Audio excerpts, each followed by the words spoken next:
Welcome to another edition of Pressbox Ramblings. I'm your host, sports editor Nick Talbot.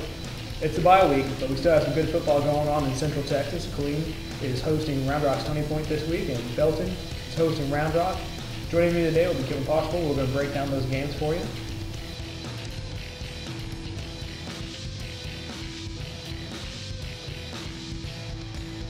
All right, I'm joined now by Kevin. And Kevin, Killeen finally has a home game this week.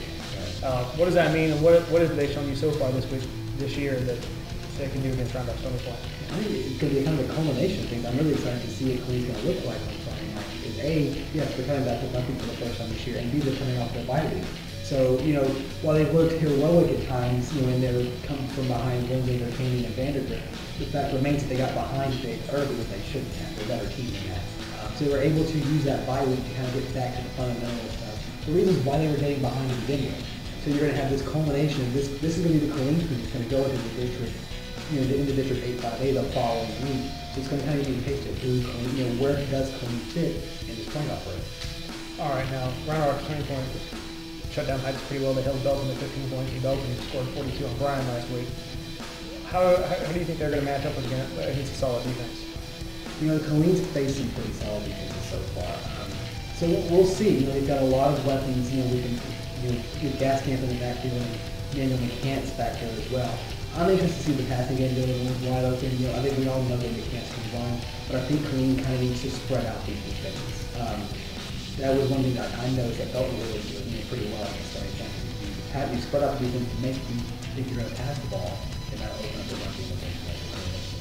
All right, speaking of McCants, this kid looks like he could be a 30 carry back. What is Killeen maybe not using him as a 30 carry, and how are they kind of featuring him in this offense? Well, the fact is they've got Nathan Young. I mean, he's a speeder guy, a speedster back. He was actually their feature back last year. And McCants just sort of came out in the playoffs and it's just shown that he's really got some ability, some talent, and some speed, obviously. So I think they're kind of transitioning. They don't want to risk hurting McCants. You've got a very able-bodied back like Nathan Young that can also take some carries. And he's very much capable of breaking off the 60 or 50-yard line as well. All right, now both of these teams are playing during what most teams are taking the bye week. What's kind of behind that philosophy, and do you think it could benefit both of these teams?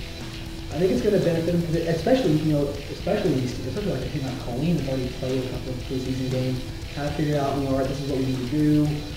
Let's fix it on the bye week. They come back and they can see all that stuff put into place in a non-district game before they're in the district. As opposed to last year, for instance, Shoemaker opened up its district schedule and unveiled the Wildcat. They didn't know if it was going to work or not. They just kind of, all right, let's go do it. And it worked out best for them. But for a team like Killeen, they can fix these things, implement some stuff, and see if it's going to work in 2021. It's not the tinker. Belton's they've got its conditioning. They used that bye week in the opening to really build up its conditioning. And I saw my last week, and that Belton was really good, really solid all around for 4 quarters. All right. These are two teams that could end up fighting for a playoff spot at the end.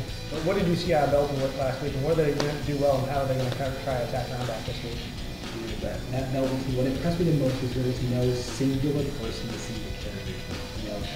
There was David Ash for a couple of years, and then, last year they had Donovan Williams do so well. There was, Peter Sheldon was good. The running backs looked good, the receivers looked good, their defense was just, shut down. This is a complete team. That's what makes Belton so dangerous. It's kind of what we all kind of predicted coming into the season, but then we didn't really know after the Stony Point game. Who is it? Who is this Belton team? Last week they really showed us that they are a complete team and that you can't just stop one aspect of them because they will find you and hit you with another one. All right, and don't forget to check out both those games this week on kdhpressbox.com.